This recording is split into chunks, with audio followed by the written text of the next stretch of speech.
pointed to where the limo was parked, and I said, oh, being parked so close to the funeral home, I said, oh, he must have died. And they just thought that was the most hilarious thing. They asked me if I was familiar with the rumor that Paul had died, and I said that I had. And they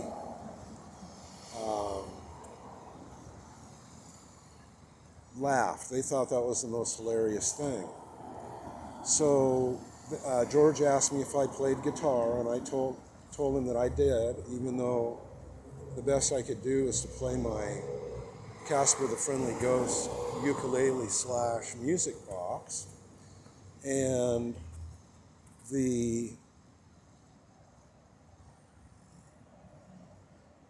asked me how I played in the park. So I went to where this power transformer is now, and that was where the slide was, and it had a big ladder to climb up on it, and then very wide.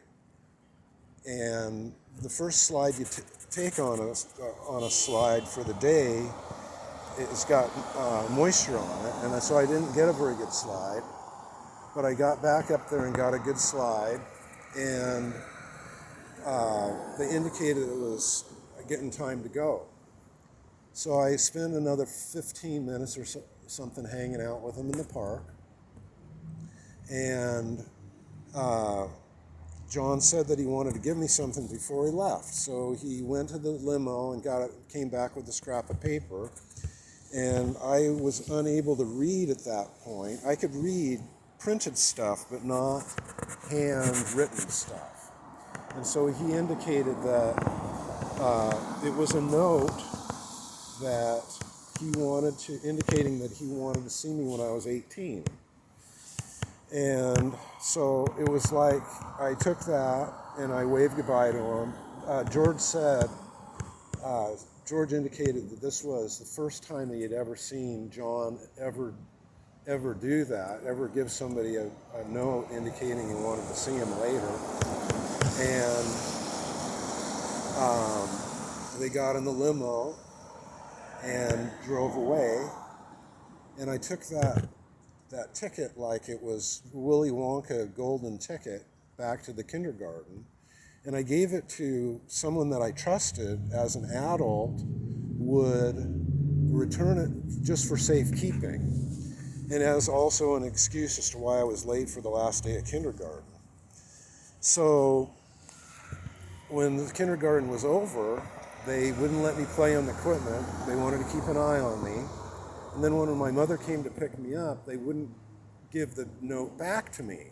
And so I had to throw a tantrum and got the note back, but I got a call from the person's father talking to my father, indicating that I had given that note to his daughter. She owned it and she wanted it back. And so it was only and so I lost the note.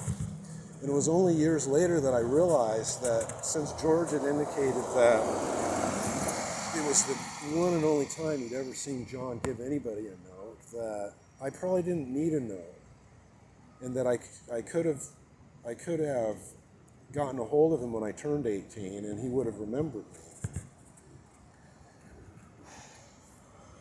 So once I got home, I was verbally reprimanded for talking with strangers, regardless of the fact that I knew who they were. They were strangers to me, and I lost my jacket. I left my jacket in the park. So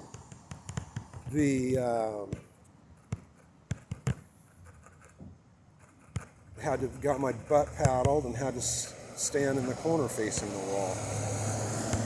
So that was my last day of kindergarten, meeting and hanging out with the Beatles anecdote. Thanks very much. Have a great day. Bye-bye.